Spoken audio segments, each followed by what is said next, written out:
নিত্যপণ্য দামের ঊর্ধ্বগতিতে নাজেহাল সাধারণ মানুষ। খেয়ে পরে বেঁচে থাকার জন্য যা যা লাগে তার সবকিছুরই দাম বেড়েছে। এবার স্বস্তি নেই মরণেও, কারণ মৃত্যুর সৎকারের খরচও বেড়েছে কয়েক গুণ। শুনতে অবাক লাগলেও এটাই সত্যি। মৃত্যুর পর মানুষের মরদেহ দাফন কিংবা সৎকারের খরচ এখন আগের চেয়ে অনেক বেশি। নিত্যপণ্যের মতোই মরণযাত্রার খরচও বেড়েছে হিন্দু মুসলিম সবার। কয়েক বছর আগেও যে কাফনের কাপড়ের দাম ছিল কোয়ালিটি ভেদে 800 থেকে 1000 টাকা। 250-টিরও বেশি ডিজাইন অপশন নিয়ে ওয়ালটন স্মার্ট ফ্রিজ, বোঝে আপনার প্রয়োজন। এখন তার দাম সর্বনিম্ন 2000 টাকা থেকে 5000 টাকা পর্যন্ত বৃদ্ধি পেয়েছে। নিত্য প্রয়োজনীয় জিনিস যেরকম বেড়েছে, কাপড়টাও বেড়েছে। মানুষ মারা গেলে লাগে, তাছাড়া তো আর লাগে না। এই কাপড়ের দাম বাড়ছে, তারাও বাড়তি বিক্রি করে। সংশ্লিষ্টদের সঙ্গে কথা বলে জানা যায়, এক সময় মাত্র 3 থেকে 5000 টাকার মধ্যেই একটি মরদেহ দাফন সম্পন্ন করা যেত, কিন্তু এখন কমপক্ষে খরচ হয় 15 থেকে 20,000 টাকা। কবরের তারতম্য, পজিশন ও স্থায়িত্ব ভেদে এই খরচ কখনো লাখ টাকারও বেশি হয়। যেটা বিক্রি করতাম মনে করেন 1700 টাকা, এখন আগে বিক্রি করতাম 1500 টাকা, 1600 টাকা কমপ্লিট সেট করা। এখন 200-300 টাকা, বা দামি কাপড়ের উপরে 500 টাকাও বাড়তি। কাপড় সহ তার 15 থেকে 20,000 টাকা লাগবে একজন মানুষের দাফন করতে ঢাকা শহরে। শুধু কাফনের কাপড় নয়, মরদেহ বহনের কফিন, কাফনের জন্য দরকারি সাবান, গোলাপ জল, সুরমা, আতর, বাঁশ, চাটাই সহ অন্যান্য সব জিনিসপত্রের দাম বেড়েছে কয়েক গুণ। ঢাকার বিভিন্ন আল বিদা স্টোর ঘুরে দেখা গেছে কাফনের কাপড়ের প্যাকেজ পুরুষের জন্য সর্বনিম্ন 2250 টাকা থেকে 4500 টাকা পর্যন্ত, আর নারীদের 2350 টাকা থেকে 5000 টাকা পর্যন্ত। এই যে এটা আছে পুরুষ, এটা হলো 2200 টাকা। হ্যাঁ, এটা একটু দামি কাপড়। তারপরে আরেকটা আছে আপনার কম দামের কাপড় আছে 1700 টাকা।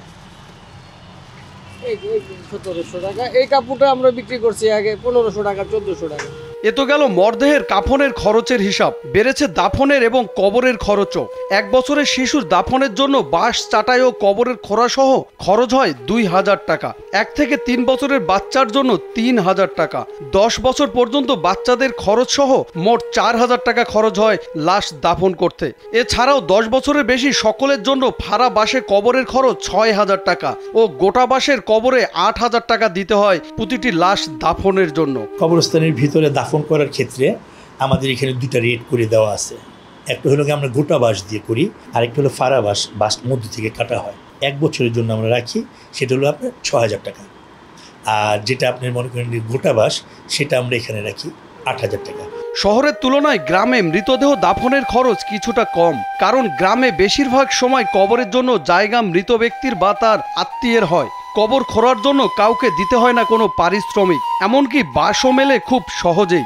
গ্রামে তো হয় আপনার সর্বোপরে হইলে 2000 টাকার ভিতরে কাপড় নিয়ে খরচা হয়, সাবান টাবান নিয়ে। আর টাউনে তো অনেক টাকা খরচা হয়ে যায়, সব কিছুই কিনতে হয়, কবির কিনতে হয়, আপনার গোরস্থানের জমি কিনতে হয়, তারপরে ওখানে এই লেবার খরচা দিতে অনেক টাকা খরচা হয় এই টাউনে। হিন্দু ধর্মাবলম্বীদের সৎকারের খরচও একই হারে বেড়েছে। একটি মৃতদেহ সৎকারের জন্য সাদা কাপড় থেকে শুরু করে ঘি, চন্দন কাঠ, ধান, ফুল, দূর্বা সহ প্রয়োজন হয় কয়েক মণ লাকড়ির। বিগত কয়েক বছরের তুলনায় এ সব কিছুরই দাম বেড়েছে। মরদেহের দাফন কাফন ও সৎকারের খরচ বৃদ্ধির কারণে হঠাৎ পরিবারের কেউ মারা গেলে বিপাকে পড়ে যান গরিব ও নিম্ন আয়ের মানুষেরা। খুচরা দোকানিরা বলছেন, মরণযাত্রার এসব জিনিস তাদের পাইকারি থেকে কিনতে হচ্ছে বেশি দামে, তাই বাধ্য হয়ে বেশিতে বিক্রি করতে হয় তাদের। সব জিনিসের দামই বাড়ছে। মানুষ মরণশীল, তাই প্রত্যেককেই একদিন মৃত্যুর স্বাদ গ্রহণ করতে হবে। এই মৃত্যুর যাত্রা জীবনেরই একটি অংশ।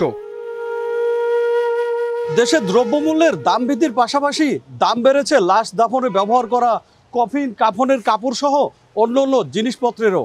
সংশ্লিষ্টরা বলছেন, গ্রামের তুলনায় শহরে লাশ দাফনের খরচ প্রায় 5 গুণ বেশি। তাই কোনো মৃত ব্যক্তির লাশ দাফন করতে যে কোনো অসহায় গরিব পরিবারকে পোহাতে হয় নানান ধরনের ভোগান্তি। জনি রায়হান, কালবেলা।